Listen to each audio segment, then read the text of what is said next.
Now, you might think that fake news has no little consequences. That is false. It was fake news that caused the Spanish-American War. The lead-up to the war was a conflict dubbed the Journal's War. Much of the coverage by both the New York World and the New York Journal was tainted by unsupported claims not proven by evidence, sensationalist propaganda, and outright factual errors. The USS Maine exploded and sank in Havana Harbor on the evening of the 15th of February 1898. Huge headlines in the Journal blamed Spain with no evidence at all. The phrase, "Remember the Maine, to hell with Spain," became a populist rousing call to action. The Spanish-American War began later that year. According to a Today News article on fake news hinders people's ability to make informed decisions, potentially causing them to act on false information. A survey was also conducted by Pew Research Center, which showed that 64% of U.S. adults said that fake news stories had caused much confusion about the basic facts of current affairs.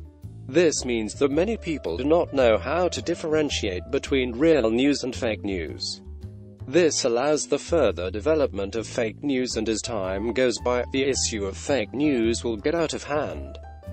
We know that fake news have such great impacts on our lives. How then can we identify such fake news to prevent it from spreading?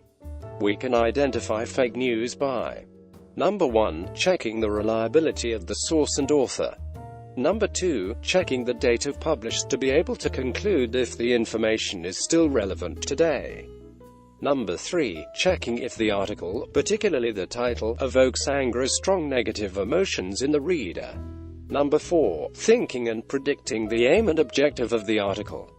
Number 5. Double-checking the information of the article to see if it is similar to other articles. For double-checking, use multiple reliable sources to increase the reliability of the result. Number 6. Re-evaluating your conclusion, check for confirmation bias, debunking of information, etc. Number 7. Check if it is outlandish, it might be satire. Research the site and the author to be sure. For your convenience, we have reduced these 7 points into 4 main important points, with the acronym SORT, or SWORD for short. S stands for secondary sources, to check whose claims are similar to that of the piece of information. O stands for objectives of the article, to check if this article is actually providing information or just spreading propaganda. R stands for reliability of the article and author, to check if the source is credible so as to decide whether to trust it.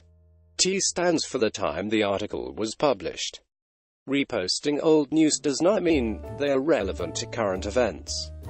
We hope that SWORD is easy enough for you to remember and can help you in the future when it comes to deducing what is fake news and what is not.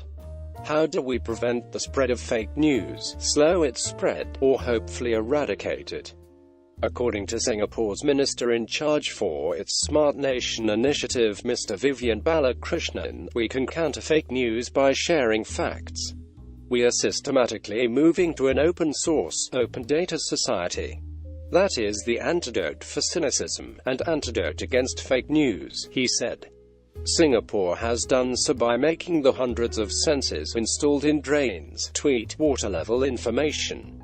This will prevent fake news on flooding or water levels in Singapore from confusing people, and it is a first step into a world of fact-sharing. Fact-checking of fact-checkers can also help curb the spread of fake news. Fact-checking can come from media organizations like The Washington Post and websites such as legendary debunking site Snopes.com.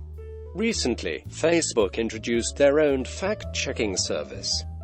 A warning appears if users try to share a story debunked by third-party fact-checkers, but Facebook doesn't prevent such sharing or delete the fake news story. The fake tag will negatively impact the story's score in Facebook's algorithm, meaning that fewer people will see it pop up in the news feeds. Fact-checking will inform people that the information is disputed, and this will allow the people to think twice about believing it. We can also use algorithms to fight fake news. Programmers can think of computer codes that can identify fake news and stop it from appearing on social media. It is, in other words, automated fact-checking. First Draft is working with Google to explore whether they could incorporate code to stop the spread of fake news. Claire Wardle of journalism non-profit organization First Draft News is adamant that tweaking algorithms is not like censorship. However, it is very difficult to automate a process that requires delicate thought and conclusion-making. Such programs will also have to be frequently updated to keep up with the continuous evolution of fake news. And it may not work as well in the future as fake news gets harder and harder to differ from real news. The programmer's bias can also cause the code to identify certain fake news as real and vice versa. Speaking of bias, the people who debunk information should also be reputable and truthful. It is best to only believe the debunking of information from such sites, as other sites may be purposely debunking true information to suit their own needs. Lastly, fake news will not be stopped if the people of the world the social media uses continue being so gullible. Users must learn to be conscious of such information meant to mislead and confuse a person. Hate speech, fake news, extremist content, etc. are uncomfortable reminders of how widespread deceptive information has become. Users must tread carefully in this new world of lies, remaining conscious of what drives content on social media, the agenda behind certain articles, and how it manipulates us. Critical thinking is the front line of both defense and offense in our battle against fake news. All of us have to develop critical thinking and be conscious of what we see every day. Only then will fake news truly be defeated. These are a few ways to combat fake news. It is very likely that there are many other unexplored methods of doing so, and only time will tell if these strategies can help us or eradicate it.